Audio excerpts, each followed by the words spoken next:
Saksakalyan gunarnavasya Vande Guru Sri Charanarabindam.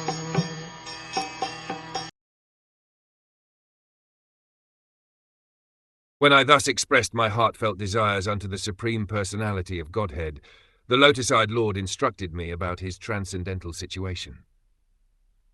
The words paramam sthitim are significant in this verse. The Lord's transcendental situation was not even spoken of to Brahma when the 4 verses of Srimad Bhagwatam were explained.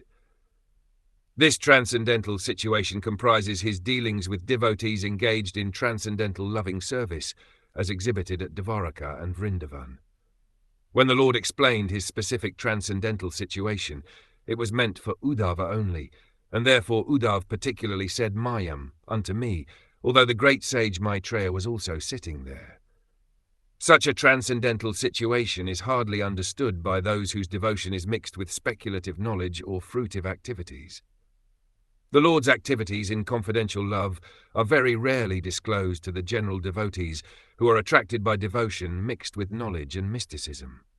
Such activities are the inconceivable pastimes of the Lord.